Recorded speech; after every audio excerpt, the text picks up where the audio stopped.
Üdvözlök mindenkit, a mostani videó témája a narcisztikus téveszmék, amikor a valóság elveszti a jelentőségét.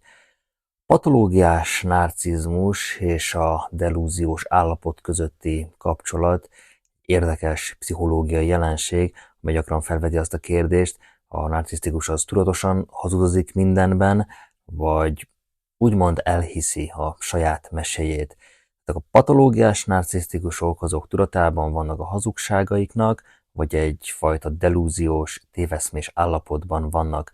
A delúziós állapot az olyan téves meggyőződéseket, vagy elképzeléseket jelöl, amelyek nincsenek összhangban a valósággal, és az érintett személy az mélyen hisz ezekben az elképzelésekben, annak ellenére, hogy a környezetében lévő többi ember, vagy éppen a rendelkezésére álló bizonyítékok, azok teljesen ellent mondanak ennek. Delúziós vagy téveszmés állapotok, azok bizonyos pszichiátriai zavarokkal, mint például szkizofréniával, súlyos depresszióval, vagy bizonyos személyiségzavarokkal kapcsolatosak. Nézzük meg először a narcisztikus személyiségzavar alapjait.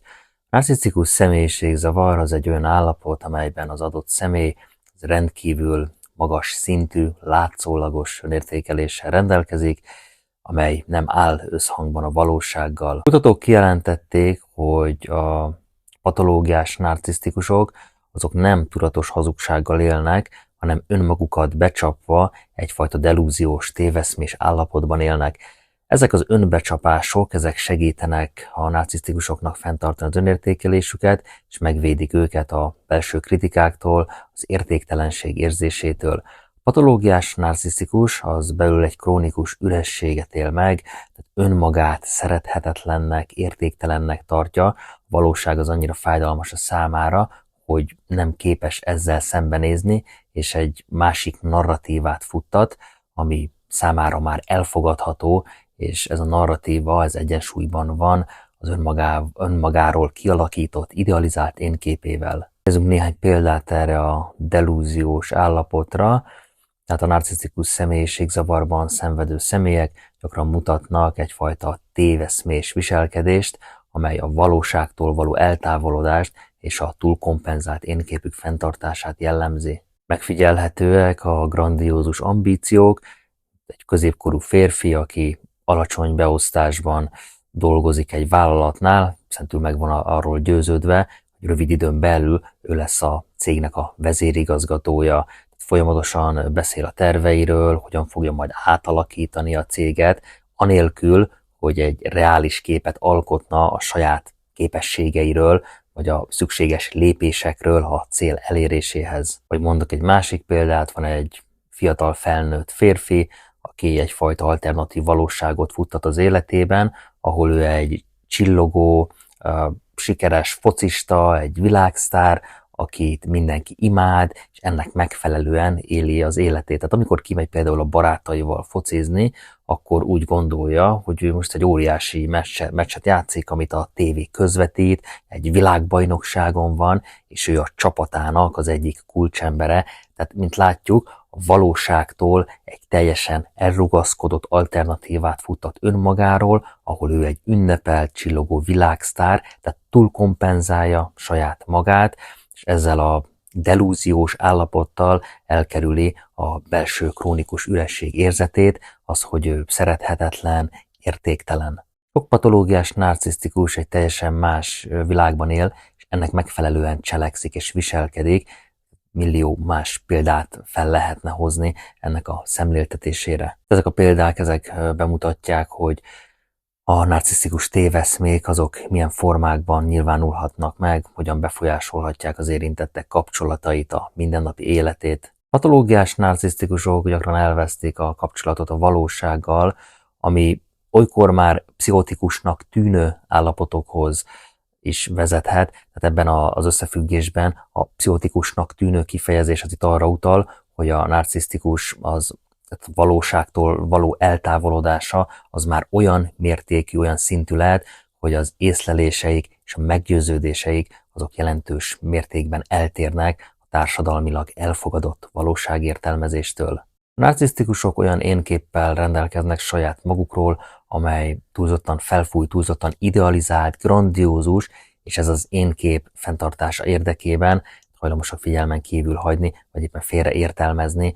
a külső világ jeleit és információit. Ez egy önvédelmi mechanizmus, és ennek az önvédelmi mechanizmusnak az a célja, hogy megvédje őket a belső értéktelenség és az alacsony önértékelés érzésétől. Amikor a valóságot fenyegetőnek érzékelik, akkor védekező, tagadó reakciókat vált ki belőlük, tehát amikor valaki megkérdőjelezi az ő valóságukat, az ő képességeiket, hiszen sokszor ennek a téveszmés állapotnak élnek, ahol a képességeik ugye nincsenek szinkronban a valósággal, hát akkor ilyenkor jönnek a válaszreakciók, dühösek, agresszívak lehetnek. A narcisztikus személyiségzavarra pszichoterápiás kezeléseket alkalmaznak.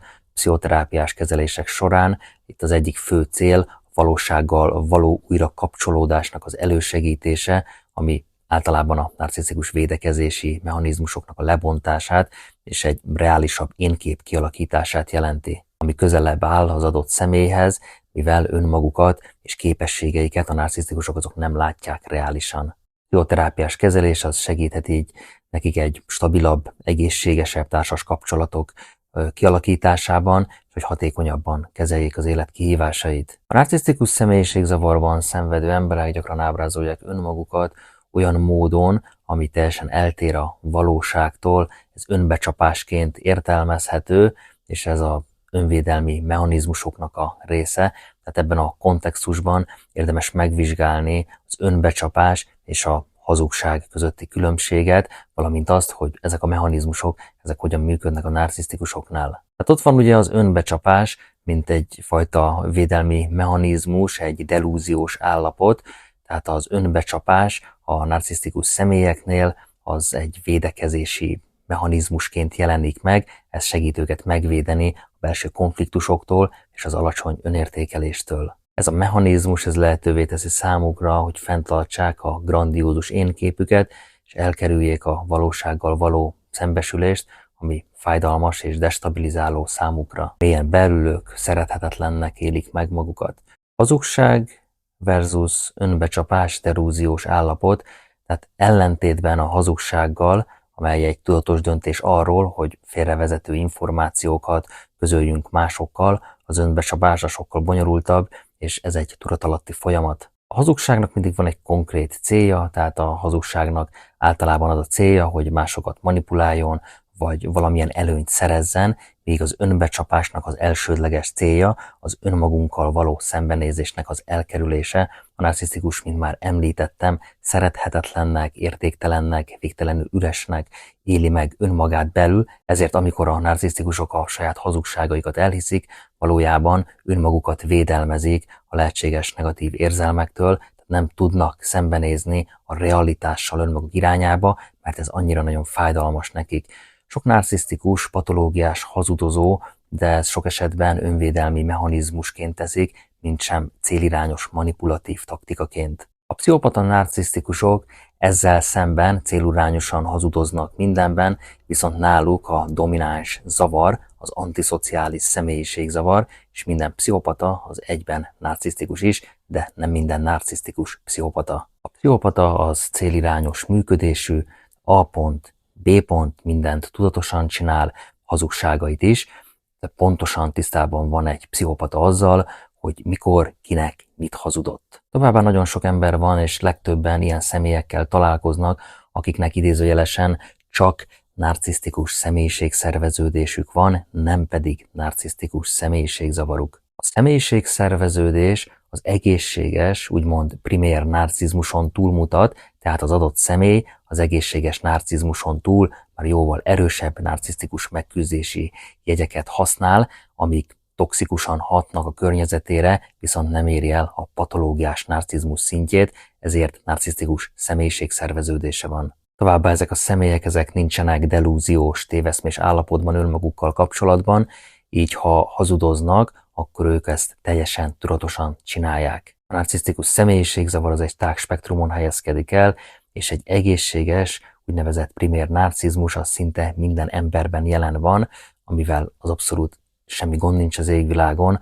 Az alternatív valóság futtatása az kizárólag a patológiás narcisztikusokra jellemző, akik egy delúziós állapotban élnek, ami védekezési mechanizmusként van jelen náluk. Saját magukat becsapják, és egy valóságtól elrugaszkodott világban élik az életüket, mesevilág, elhiszik a saját meséjüket önmagukkal kapcsolatban, és amikor valaki rámutatna nekik, hogy hát nem túl reális az, amit ő hisz, képzel önmagával kapcsolatban, akkor pedig agresszív fellépés lesz a narcisztikustól, megfigyelhetőek a heves védekezési mechanizmusok. Ennyit erről, akit esetleg még érdekel a téma, a videó leírásába beteszem a linket, aki szeretne további információkat ezzel a témával kapcsolatban, a narcisztikusok és a delúziós állapotával kapcsolatban. Köszönöm a figyelmet, ha hasznosnak találtad, nyomj egy lájkot, csatornámra pedig nagyon sok videó van már feltöltve, lehet, hogy valamelyik kérdésedre megtalálod a választ, nézz szét,